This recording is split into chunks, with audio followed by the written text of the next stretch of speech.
Trump just detonated the global economy. His new tariffs hit over 90 countries and could cost your household $2,400 a year. Meanwhile, the New York Times is laughing all the way to the bank.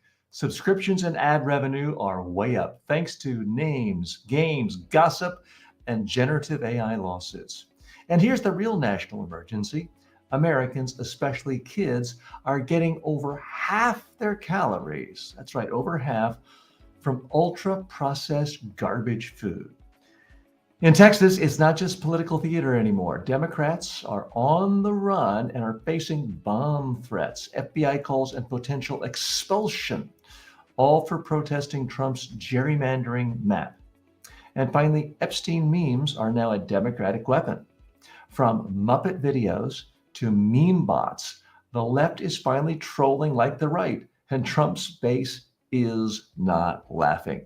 All that and more today.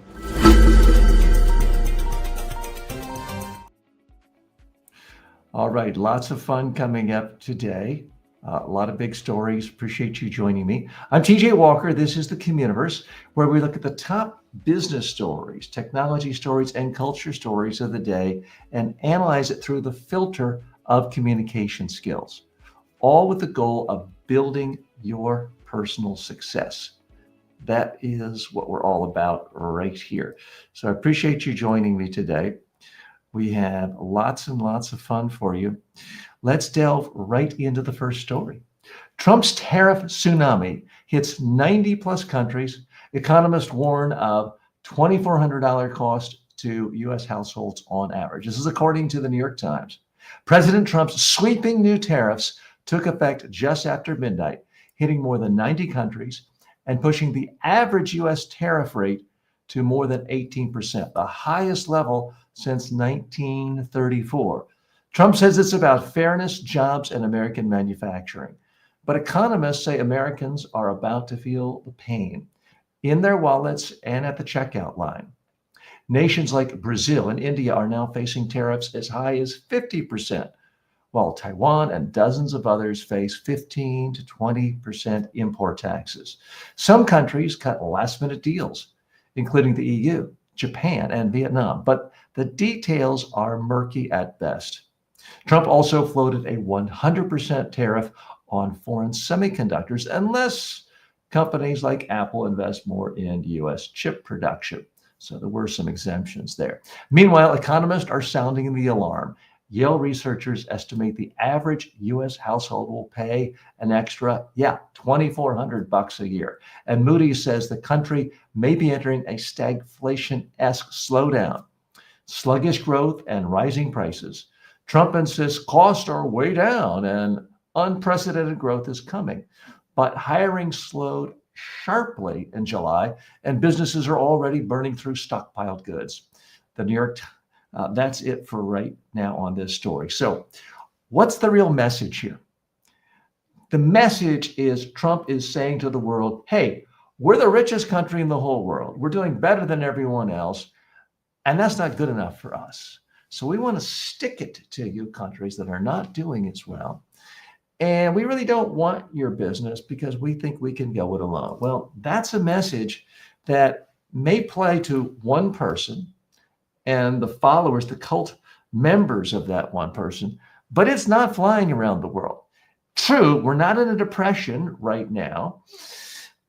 The economy hasn't fallen into a crater, but growth is slowing, and make no mistake about it, you are going to feel it in your pocketbook and in your wallet. So let's dig deeper. Trump has been consistently sending a message that he's the big guy in charge. He's the big dear leader. He's like the North Korean leader, only for the whole world. And if he says black is white or white is black, you better step to it or there's going to be trouble for you. Now, make no mistake about it. If you're a mobster in New York City in the 70s, you could get away with that. You just whack people who don't do what you want. It works at a local level. If you're in charge of 10 blocks of Brooklyn, you can get away with thuggish behavior. But a lot of Americans have to realize it's a big world out there. And not everyone is willing to get down on their knees and say, oh, please, Mr. America, we'll do anything. You're so great. We'll do anything you want. Just tell us what to do. The world has some people like that, but not the countries that really count. Not the major trading partners, the G7 nations, the economies that are most thriving. They don't have to take our abuse. And make no mistake about it, that is what's going on. It's one thing to abuse a poor Democratic congressman or a Republican congressman who won't vote your way and sort of take him out. That happens all the time. And in the United States, Trump can get away with it because he has almost unlimited domestic political power. But it's not translating around the rest of the world. Yes, some people are giving in to him. They're making these agreements that, oh, we're going to invest $600 billion in your country and have our private sector companies do it. Wink, wink, nudge, nudge. Yeah, there's some of that, but make no mistake about it. It's not really happening at any major significant level. And the United States is isolating itself. It's not just about saying, we don't want to buy your products. We don't want you to sell your products to us.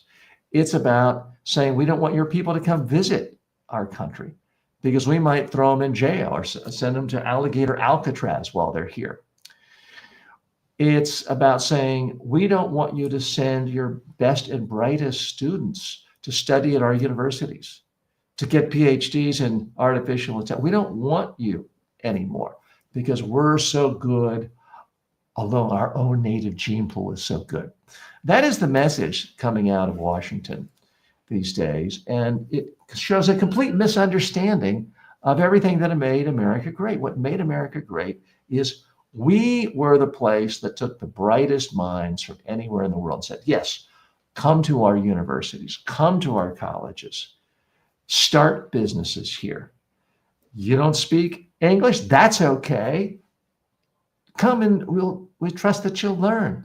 You will add to the economy. You will make our economy bigger and better. And you know what? It has worked. If you just look since the Great Recession, 2008, look at what's happened to the United States economy versus the European Union. Our economy has grown 40% larger than theirs. Same time period. Part of it is we are more open to people, open to flows of information, ideas, cultures, languages than a lot of countries in Europe where you could be there 200 years. If you don't look exactly like the people who were there 1,000 years ago, you are seen as not a true citizen. The United States wasn't like that. And it's a shame and a travesty that we are headed in that direction. So I am not at all excited about these so-called tariff deals. It is true. Many prognosticators thought that by now, with Trump being in office for 7+ months, we would be in a full-scale recession. I never predicted that. It hasn't happened yet, but we are seeing signs of economic slowdowns. We are seeing signs of unemployment dropping up, of rising. And I think that's only the beginning of it. Now, can the United States free market system survive Trump this year, next year, maybe even 3 years? Sure. But the question I regularly pose to you here is, what if he doesn't leave in 3.5 years? I know the Constitution says you can't serve more than 2 terms, but the one thing we can all agree on with Trump is if he sees something written down that doesn't give him what he wants, then he's happy to ignore it. He's happy to find judges that will tell him what he wants to hear. He's happy to just call that fake news. And he's happy to rewrite history, rewrite policy, rewrite the Constitution if it gives him more power. And I don't see any through line. I don't see any scenario where him leaving office in 3.5 years benefits him. I mean, he's never gotten richer than this first six and a half months of his tenure. So it's not like he's going to make more money out in the private sector. He's merged the private sector, his own private sector, with the public sector in arguably the most corrupt political regime, not in the history of the United States, I would argue in the history of the world at this point. When you look at the massive scale of his corruption, makes someone like Putin blush. Absolutely blush. We're going to be following these issues, not because this is a political talk show, but because we focus on major economic stories, business stories, technology stories. And when you put a tariff on every country in the world, there's really no other way of talking about those issues other than the underlying force, which is, in fact, these tariffs. So we're going to be following this in the weeks and months to come.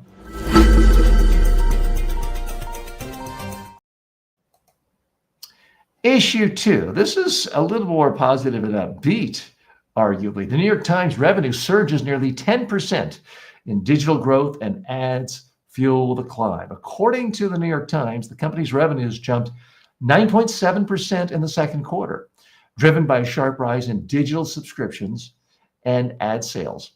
The Times added 230,000 digital-only subscribers, pushing its total base to 11.88 million.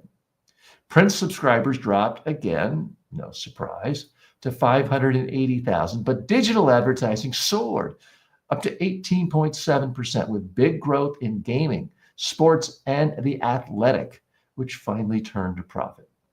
There were some legal costs too, $3.5 million tied to its lawsuit against Microsoft and OpenAI, but it also quietly signed a licensing deal with Amazon to provide AI content. The Times is forecasting even stronger digital subscription growth next quarter. And after years of media contraction, it's one of the rare legacy outlets riding the AI wave straight to the bank. So what's the real message here? If you are a media organization and you create high quality content that people all over the world like and respect and need, you can thrive. The New York Times is a case study for that. Unfortunately, that doesn't do anyone any good if they want to know, is their local school board ripping them off? Is their local county commission robbing them blind? That's the problem with this new media world we live in. The rich are getting richer, and the New York Times is rich, but the poor aren't getting poorer. They're being driven to bankruptcy. Let's dive a little deeper here. If you are trying to run a media company, you could certainly learn a lot from the New York Times. I mean, I study them every day. I subscribe to them, and I'm one of their paying digital subscribers. And it's one of the few media organizations I do feel like, okay, I really have to pay them. It's essential to get their information every day. Are they perfect? No. But they're doing a lot of things really well in constantly launching new products. In my own household, my 12-year-old daughter loves the Strands game. It's one of these word games you play. We play Wordle every day. That's given them tremendous growth. And then when it comes to giving as fair as you're going to find anyplace else, news coverage of major stories of the day. Again, they're not perfect. I defy you to really make the case of anyone that's different. Now, if you have an extremist ideological perspective, can you find someone to tell you what you want to hear even more? Sure. But to honest, fair-minded people, I think you're going to have a hard time finding an organization on a whole variety of issues give a fair take if they're US based. Are there other great media organizations in the world, the BBC, London Times? Yes. So what's the real message for people who are trying to follow media companies? You have to have a strong voice in a lot of different ways and have a number of things going on. The New York Times, it no longer has what I consider the greatest bench of op-ed columnists. They kind of treated Paul Krugman very shabbily last year. He left, now has a fantastic Substack column, which I read every single day. But still, the New York Times does have a lot of interesting op-ed columnists. I would argue the Maureen Dowds of the world, the Thomas Friedmans of the world, maybe they should get the Biden treatment of, okay, past your prime, time to retire. But still, they do have a lot of interesting thinkers across the ideological spectrum, putting forth opinions on a regular basis. Their straightforward news coverage, again, not perfect, but is second to none. Their sports coverage through The Athletic is outstanding. And they continue to give solid journalism every single day. Their podcasts are exploding. I listen to Ezra Klein's podcast from time to time. He was one of the great innovators in the blogging world 20 some years ago. He's continued to ride that wave and has top tier guests. They've got a lot of great podcasts. They put out a lot of video content. Their podcasts are in a video format. So yes, you still think of the New York Times as a newspaper, but they are like everyone else these days. They are a multimedia platform where they're creating content in text, digital, audio, video, every format. And what they're doing is of interest to the entire world. So that, in a sense, makes it much easier than a local newspaper in Cleveland that's trying to do the best coverage of what's going on in Cleveland. What we're seeing here in the media world is kind of a mirror of what's happening in the larger economy, where you've got a winner-take-all mentality and a reality in professions like law. You've got a lot more people graduating from second-tier, third-tier law schools can't even get jobs. And if they do get jobs, it's not even enough to pay their debt service. Meanwhile, you've got superstar lawyers making $5, sometimes $10 million a year. You see it in the journalism world of high-priced authors who have a certain level of fame. You see it in the podcasting world where the Joe Rogans of the world are making sometimes hundreds of millions of dollars a year, and 97% of podcasters are making nothing, or at least less than $3,000 a year. So we're seeing this in so many places around our economy. The media is one of them, and the New York Times is a beneficiary of it in this particular place. They're a good media outlet, as good as it's going to get in the United States. I hope we live in a world that will continue to have a New York Times. If you want to start your own media company, it's not that you have to be like the New York Times. It's very difficult doing original reporting and investigative reporting. You can't do it without a gigantic financial base, advertising base, subscriber base. But as I just share with you the numbers, the millions and millions of subscribers, they've never had a larger, not just readership, but listenership and viewership. Whatever you do, you've either got to go big if you're doing something that's covering a lot of issues, or you got to go narrow and deep if you want to make it in the modern media world. I'm TJ Walker. Thank you so much for spending a little time with me today. If you have questions, comments, you can post them in the comment section, regardless whether you're watching this on YouTube, Facebook, LinkedIn, or any other platform. Sign up for notifications, subscribe if you can subscribe, and mark your calendars. Come September 2nd, this show will be officially launching, new name, and on a lot more platforms, all audio platforms and social media platforms, come September 2nd. More in a moment. Imagine having a communication coach who never sleeps. Meet your new secret weapon, the TJ Walker AI clone. Go to tjwalker.ai and start getting custom coaching 24/7. No scheduling, no hourly fees. I've trained presidents, prime ministers, and Fortune 500 CEOs. But the same exact communication I've delivered to world leaders is now available to you online, anytime at MediaTrainingWorldwide.com.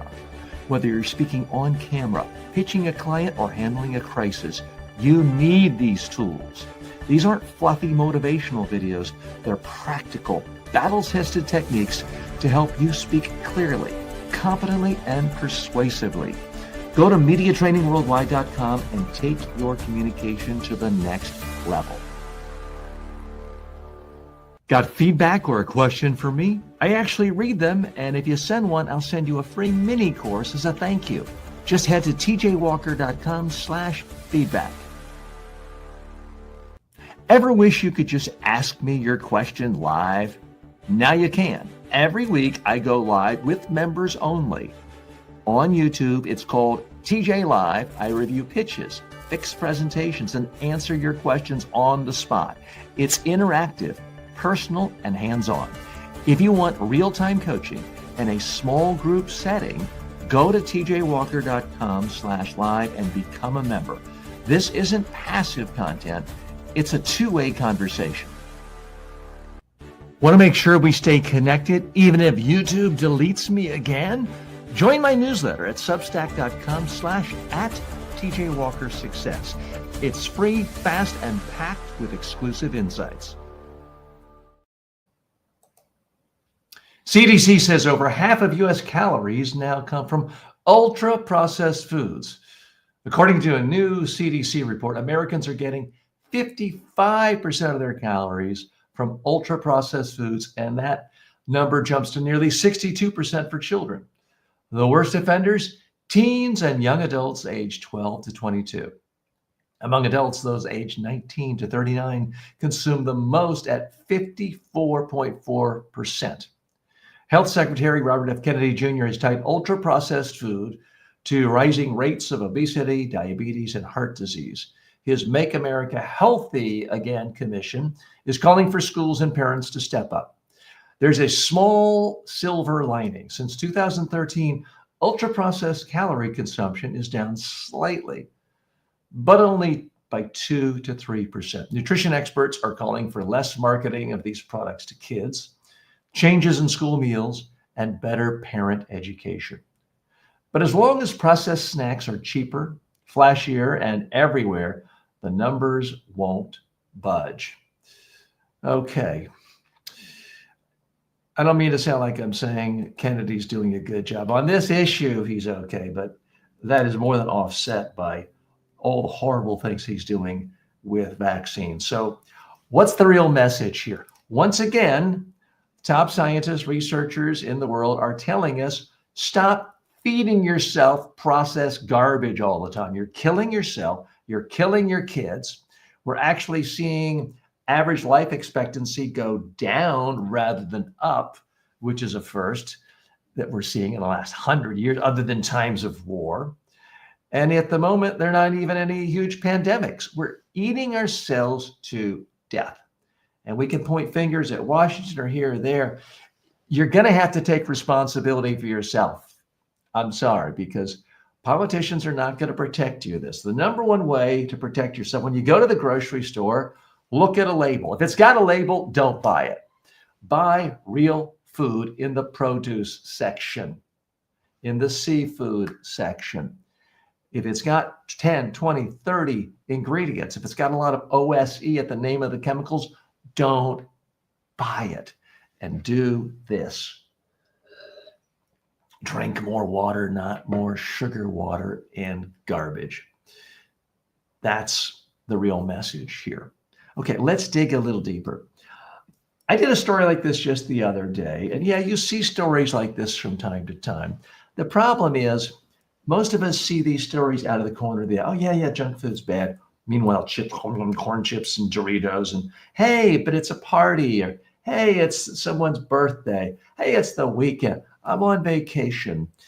If you go looking for an excuse to eat processed food filled with lots and lots of sugar, processed sugar, artificial sugar, fat, artificial fat, dyes, chemicals, processed carbohydrates. If you're looking for an excuse, there's few guarantees in life, but here's a guarantee I will give you. You're going to find an excuse to eat whatever the heck you want today and every day, because it's a holiday somewhere. What's the old expression? It's 5 o'clock somewhere. I might as well start drinking. That's great that you might not have an alcohol problem. That's fine. But don't kid yourself.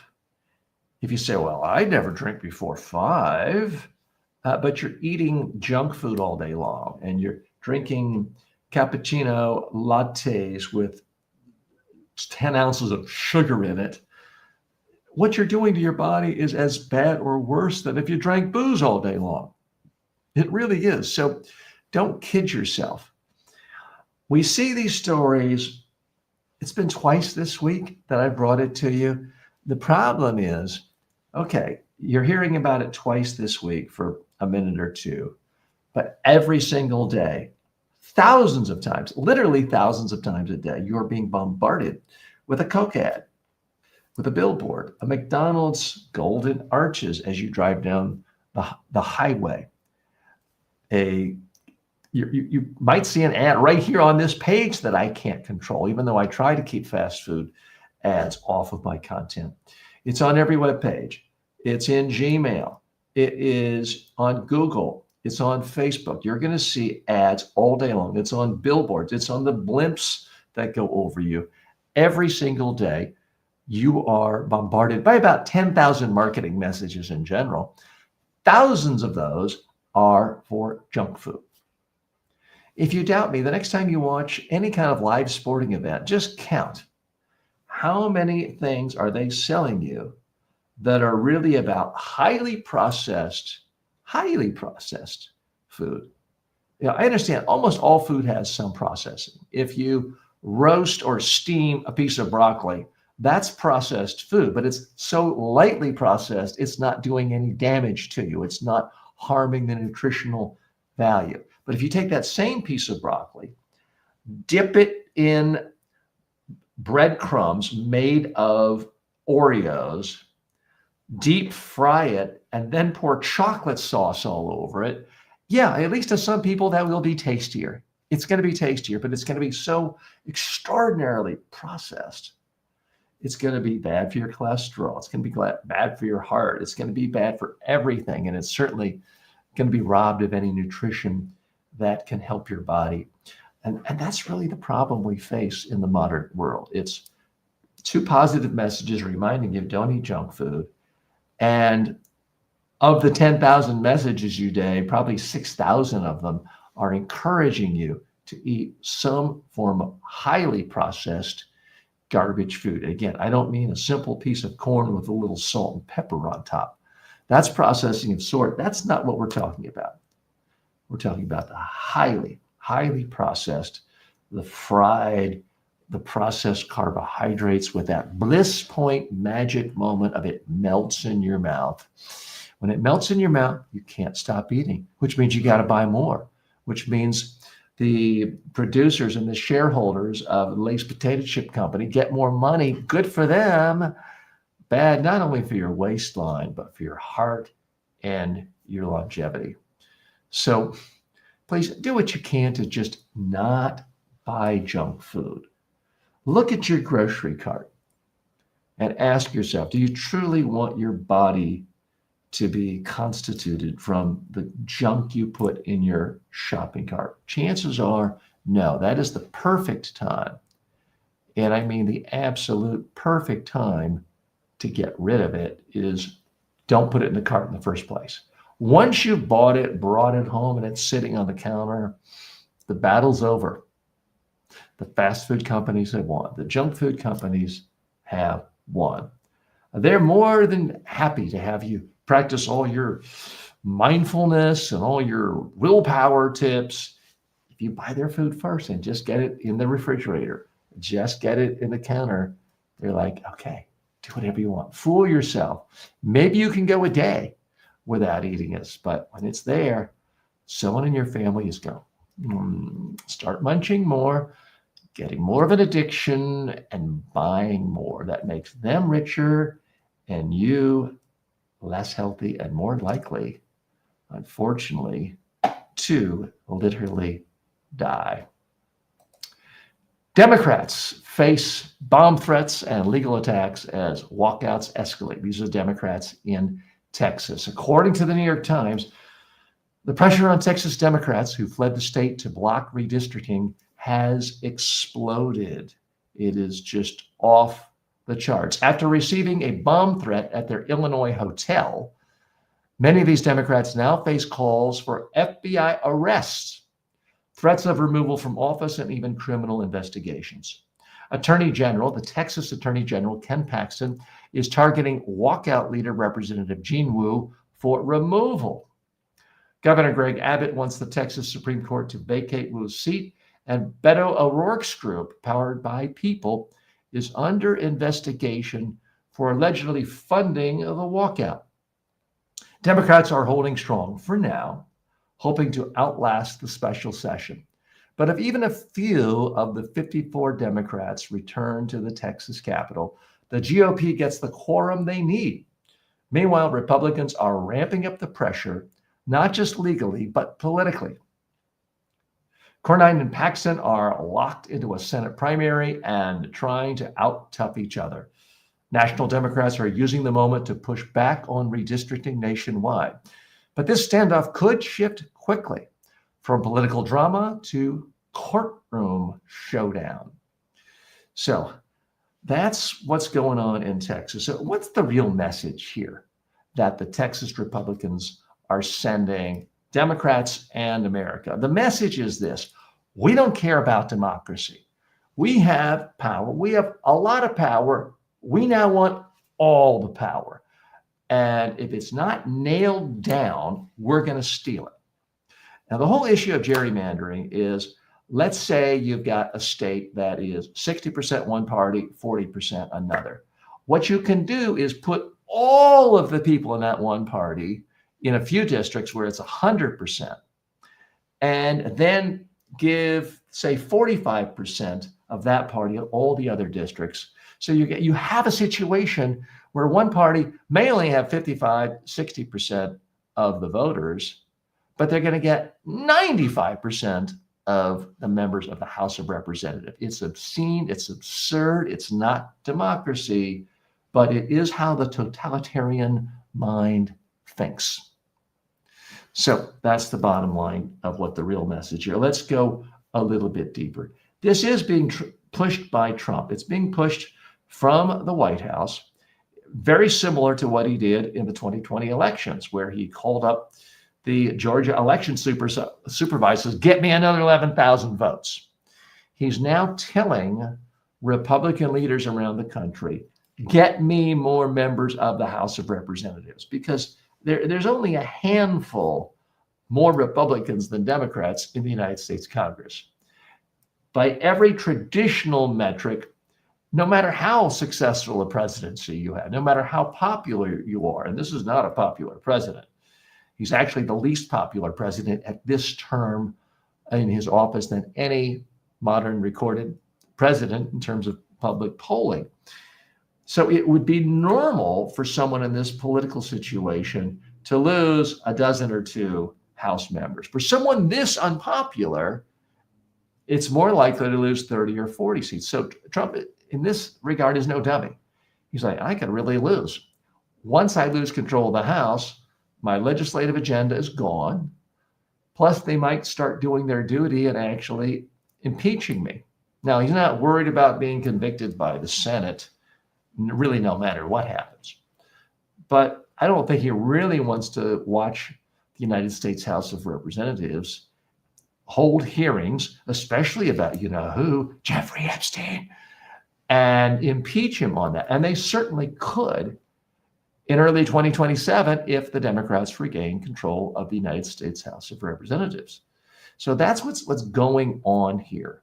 It's a way to bypass democracy. It's a way to bypass accountability. It's a way to bypass the will of the American people.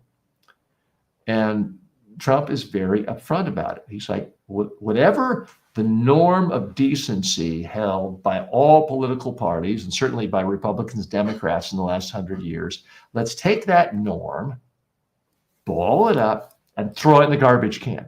That is his mentality. And he's telling his henchmen in various state capitals around the country, you do the same.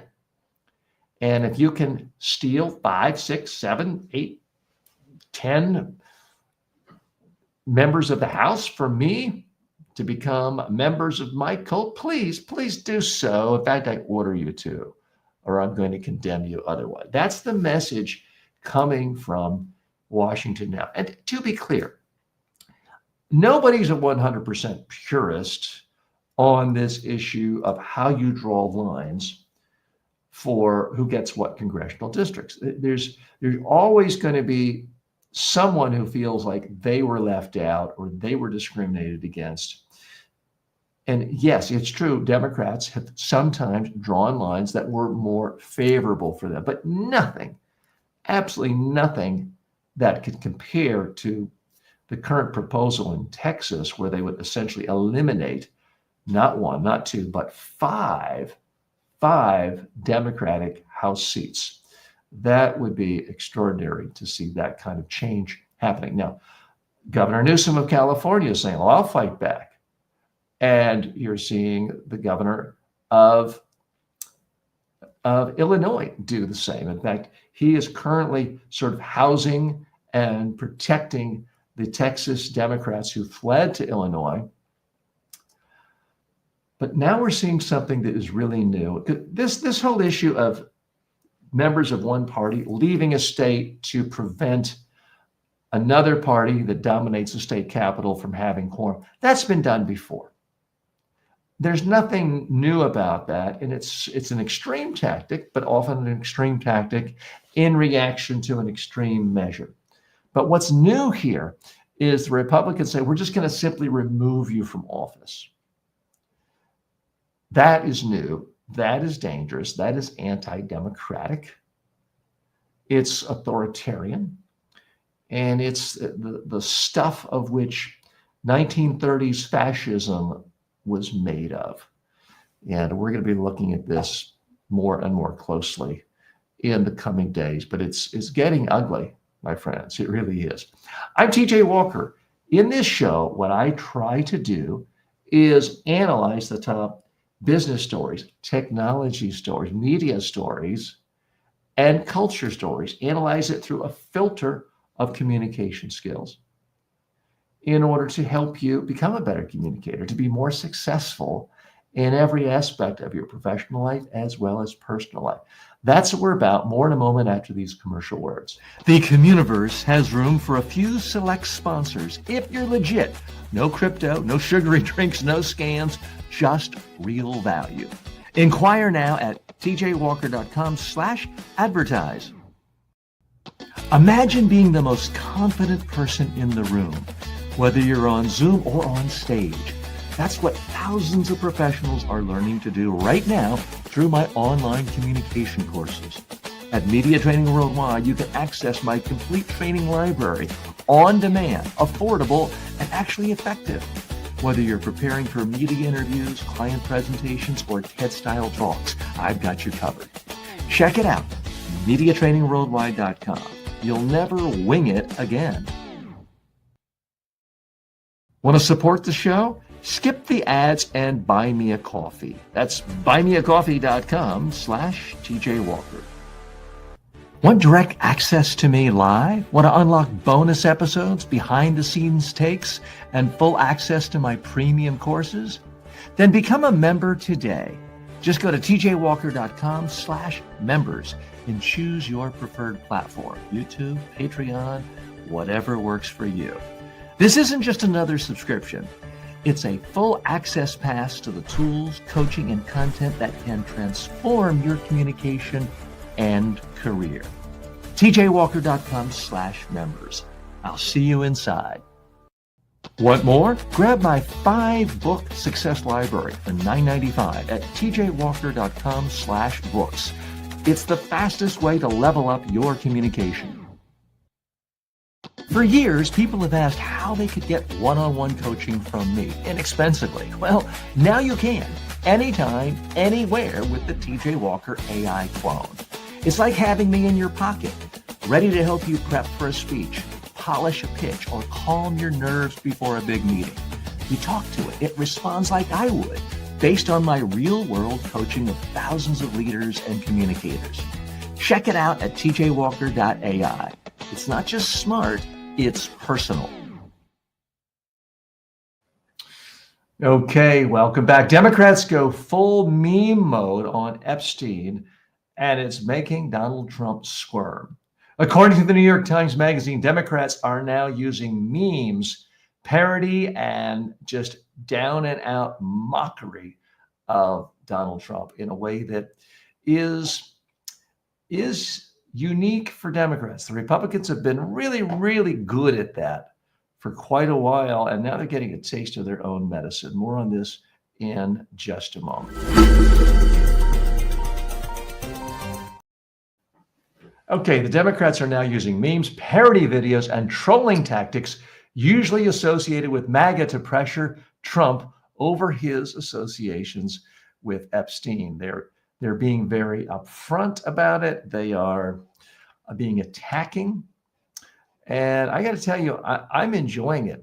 Best of all has been the boys at South Park and some would say cruel things they are doing to Donald Trump. Let me give you a few more facts of what is going on here. This is according to New York Times Magazine. Democrats are now using all of these tactics. Representative Hank Johnson posted a surreal guitar parody accusing Trump of covering up Epstein files. So not just some Hollywood creator. This is a member of Congress, Hank Johnson. The Lincoln Project released a viral Muppet-style video showing Trump on Epstein's jet. It's bizarre, it's crass, and it's racking up millions of views.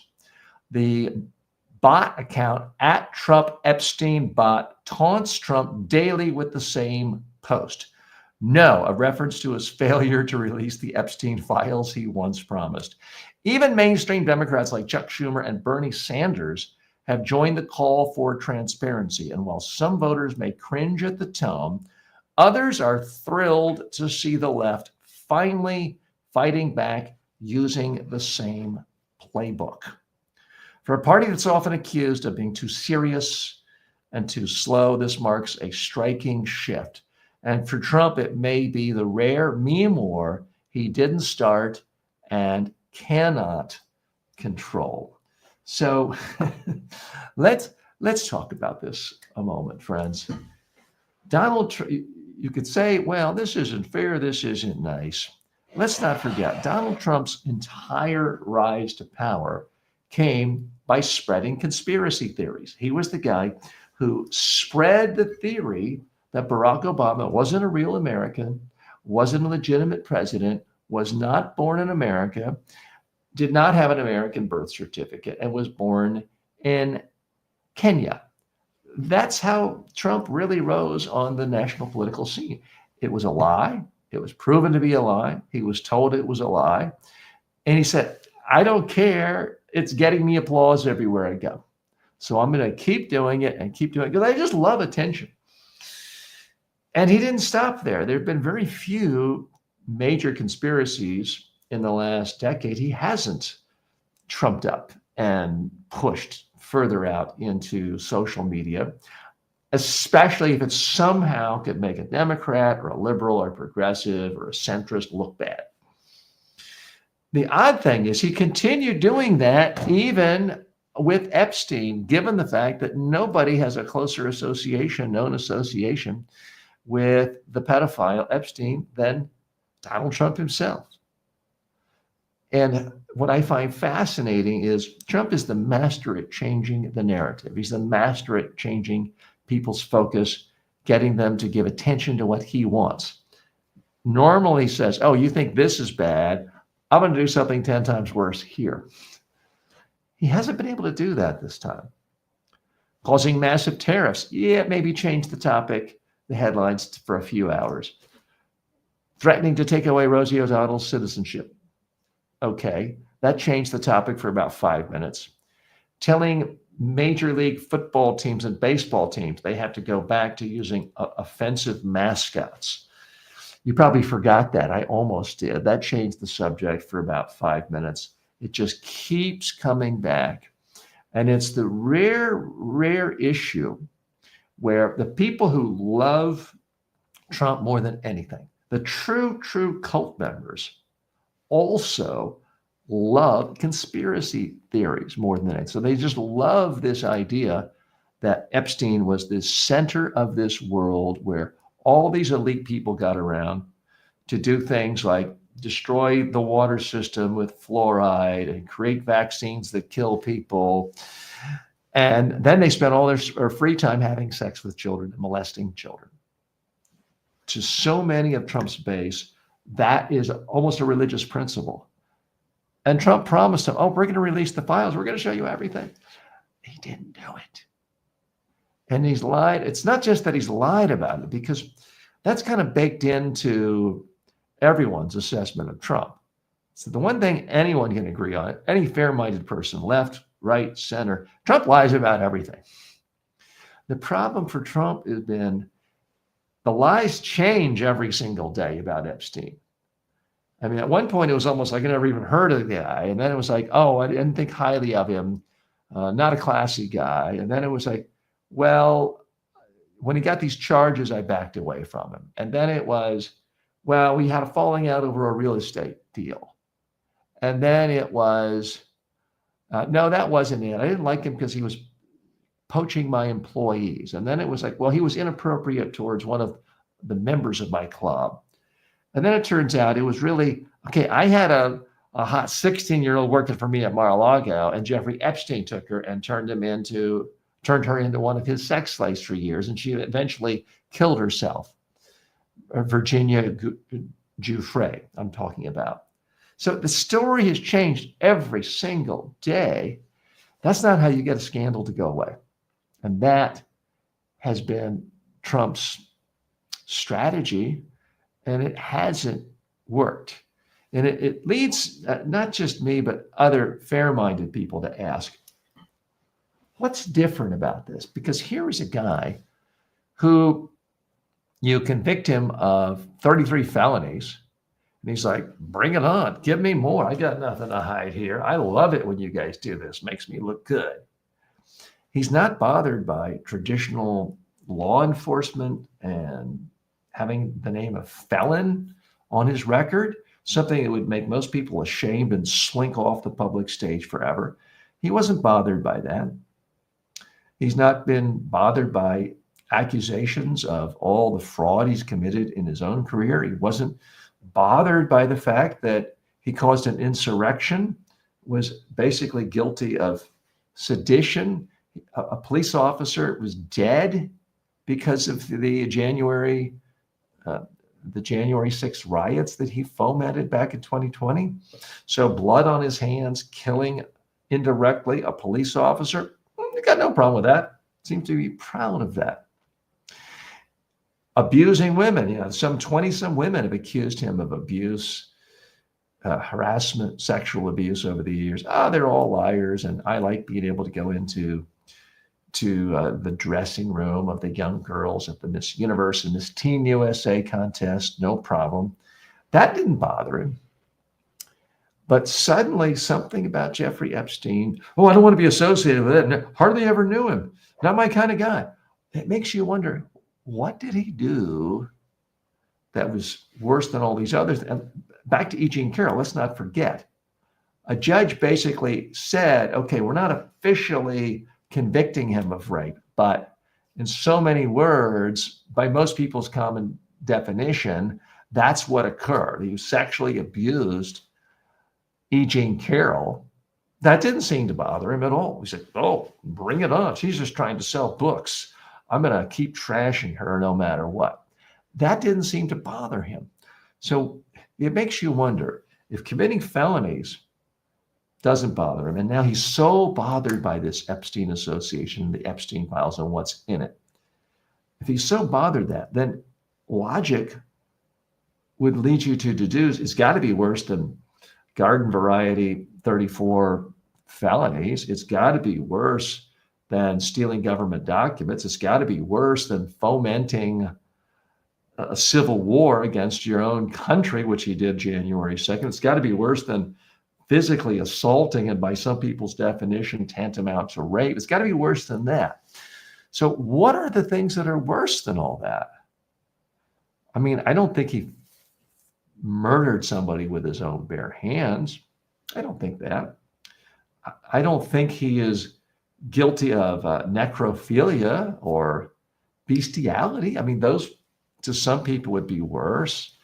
I wouldn't rule it out, but I don't see him as guilty of those things. So what's something like that? Is it possibly pedophilia? I mean, that is the number one thing Jeffrey Epstein is known for. And let's be clear, let's define things. There is pedophilia of having sex with someone who is a child and has not developed sexual organs. That is the standard, most classic definition. And then there's sexually abusing someone who society deems does not have the mental capacity to make independent judgments, even if they are physically advanced and of a mature physicality. So presumably someone 17, 16 might not look like a child, but our society has determined that when it comes to adults having sex with their children, and they're off limits, that's the rule. And if you do that, you're guilty of sexual crimes and assault and acts of pedophilia. Now, is it implausible to me that Trump would kill someone or murder someone or be involved in necrophilia or bestiality? I got to tell you, that doesn't seem very plausible. Is it plausible that on Epstein Island or Mar-a-Lago or a jet somewhere or a party somewhere, the guy known for loving young ladies and lovely ladies on the young side, Jeffrey Epstein, a few 17-year-olds kind of slipped in for the big party nights and Trump was there? I don't have I have no proof of that. But I have absolutely no problem imagining that and finding that to be a highly, highly plausible scenario. Why else? You may say, TJ, that's crazy. Then tell me, why else is he acting so embarrassed by this? Why is this issue different from every other crime he's ever been accused of? I would love to know. So please let me know. Post your comments, post your thoughts. And I do want to thank you for joining me today. My name is TJ Walker. This is the CommUniverse. We will be changing names soon. It's most likely going to be filtered with TJ Walker. The concept is we are filtering the news through the lens of communication skills and personal development skills to make you a better person. And the main lesson behind this last story is you have to live your life with integrity, and you cannot simply tell people, hey, this stuff I've been talking about, every conspiracy I always jumped on to get attention, now I can't do that. There's at some point, you cannot defy all logic and fair play. It will come back to bite you at some point. I'm not saying I believe karma always rules, but at some point you can run out of luck if your entire business model, financial model, political model is, how can I smear people anytime I want, take advantage of anyone, and just hope people give me sympathy when the wagons have circled around me? That's the real lesson here. I'm TJ Walker. Thanks so much for joining me. I will see you tomorrow.